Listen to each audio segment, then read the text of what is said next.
Yeah, so this week we saw the release of the first expansion for Assassin's Creed Valhalla, which Mm. is Wrath of the First Druids. of many. First of two confirmed. Oh yeah, you've heard their commentary on the financial call. I think they're gonna milk the hell out of this game. Yeah, but whether or not that means full expansions or just like your seasonal events, like they've been doing, is another thing. Okay. There has been some leaked info about new areas related to like the mythological side of the game, which would be cool. But there's two confirmed expansions. This is the first of them. The second I'll mention at the end. But yeah, so it came out on Friday, which was the 14th. Just to correct you from a previous segment. When Oh Mass yeah, I Effect said came Thursday, didn't I? out. Yeah, you're So right. it's only been 2 days. Yeah, wow. And I've 100% of this No. whole expansion. Okay, can I just say, yeah, I know it's a different game, but Mass Effect Legendary Edition, you can see the platinums, and the thing that I really liked about it is every hour that went past, the ratio of how many people have completed the trophies was changing just as people were playing it, right? Yeah. And I was like, whoa, some people have already platinum Mass Effect 1 on the PS4, PS5, right? It was Yeah. like 0.1%. I'm like, these maniacs, who are they? And I'm like, yeah, we're talking to one of them. Well, that's 20 hours. That's feasible. 20 But hours to platinum it, really? I thought it would take longer. I I guess if you mean, know if what you you're if you doing. do Insanity from the get go, then probably not. But Oh, anyway, wow. Assassin's Creed Yeah, Valhalla, yeah. Wrath of the Druids. So this expansion is set in Ireland, revolving Ireland. around the story of hiking Flann Sinna, and revolving around a cult of druids, hence the name.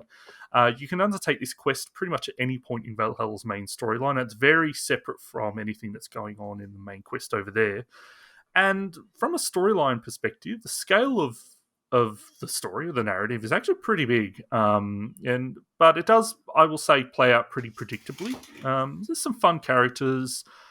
Overall, I'm pretty happy with the story. The ending is a bit ridiculous, but it is what it is. I mean, it's kind of, the ending's very Assassin's Creed, so that's kind of fitting. Mm. But that setting, that island, so the map is massive. It's probably the size of two of Valhalla's regions. So this is an expansion in terms of size, definitely. Mm. And it's absolutely gorgeous. So you've got rolling hills, cliffs. It feels very distinct from England. There's lots of crazy bogs, and where druid hallucinations happen and stuff. So it's absolutely gorgeous, and the fact that I've got a nice new TV and I'm able to see this game in HDR and everything, it's really really great. In terms of content, so that's some interesting new stuff. So they've added trade outposts that you capture, and those produce materials, and then you use those materials to complete trade missions and increase the Dublin's renown. So Dublin's like your headquarters in the game. And as you increase renown, you get extra, cool goodies and stuff like that. There's what they call Trial of the Morrigan, which is like little combat challenges against those crazy druids and werewolves and like hallucinations and stuff. It's really interesting with that is that I have a certain play style in combat encounters where the first thing I'll do is explode this massive jar of poison and poison all the enemies, and it's like I use that. That's like my go-to. You're always playing in like such a sneaky way Well, in all this these games. It's always this like is it's a very underhanded way. yeah. So this is Yeah. this that's my All go. fair. All is fair. True. That's like my go-to to open up combat encounters. But these druids are impervious to poison in this game, so I actually had to play differently, which was They've been actually looking at the pretty data cool. for you. It was pretty cool. It's like everyone's abusing the poison in this game, so let's Hmm. make these enemies immune to it. So they added royal demands. So these are missions you pick up from like pigeon coops that have optional objectives that like don't get seen, don't get hit, only kill the specified target. And this is really, really awesome. This is what I think people are going to love because it brings it more to the core of Assassin's Creed, especially the older games when you had the 100% synchronization optional objectives. And it's just, it didn't change the way I really play because I still play stealthily in these games, whereas a lot of people in these newer games have moved to running in, just killing everyone, just murdering. If you want the extra goodies that come from those objectives, then you have to actually, like play stealthily in that. Mm. And it includes a whole nother set of assassination targets. So for anyone that's played the last couple of games, like the Order of Ancients, where it gives you a web of people that you need to go hunt for clues, follow hints, and then track people down and if you kill one person, that might give you a clue for another person, and they're part of that druid sect called or cult called the Children of Danu. So they're tied into the main storyline as well as some of those people are optional. But if you take out the whole web of the targets, you get an absolutely awesome reward. I definitely do it, because you don't have to do it to complete the actual storyline, but oh my god, I wish I could talk about it, but it would spoil it. So tell us offline. I want to hear. You get lots of new gear, weapons. They added sickles, so you can double wield, I should say. You can ride a giant thick lynx in this game, and this thing is thick. You're looking at behind. Lynx, that's a good show title.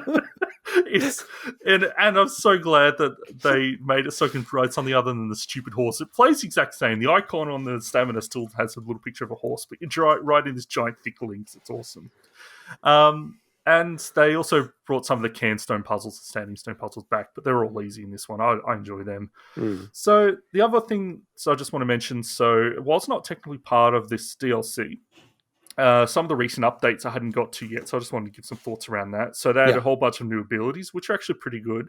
So I made a bit of a joke when we talked about them in our transmogrification segment a little while back, that it doesn't make sense to automatically loot enemies you kill from afar, but it's actually pretty smart. They make it so your eagle automatically goes and then picks up the stuff. So it's awesome. Man, they actually do it really cool.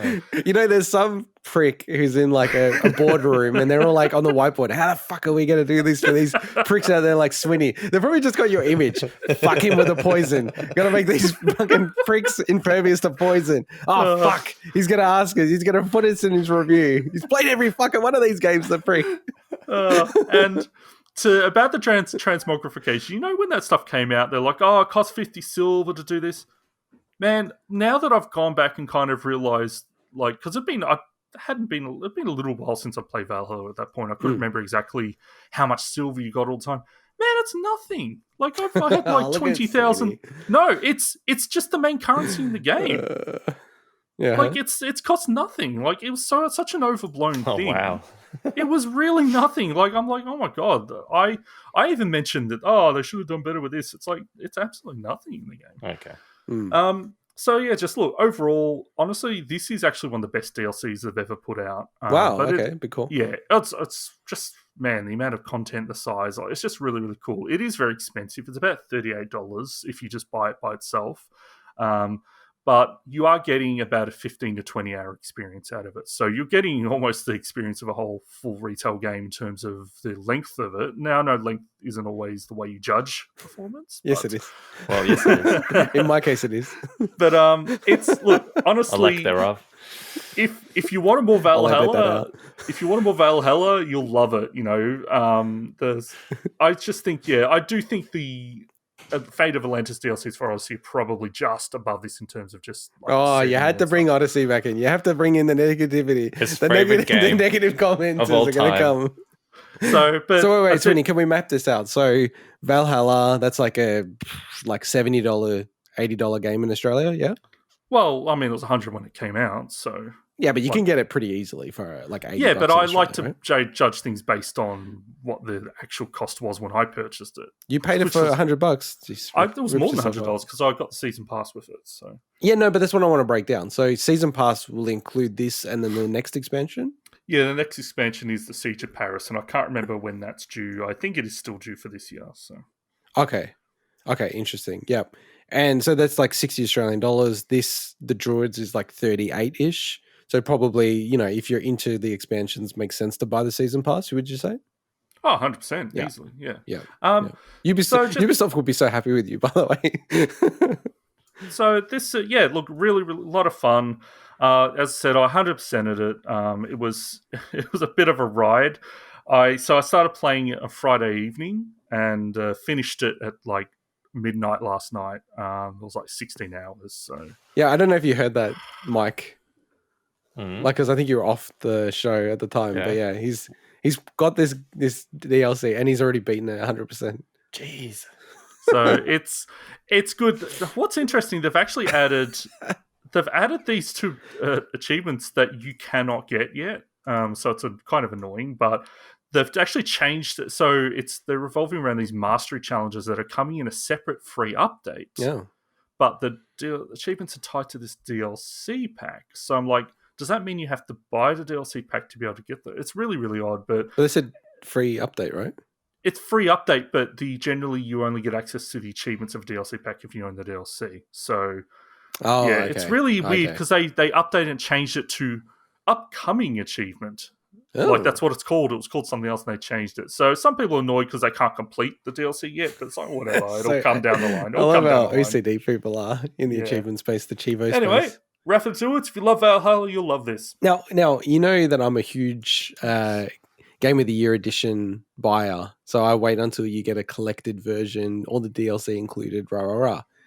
Did they do this with Assassin's Creed games? They do it up front.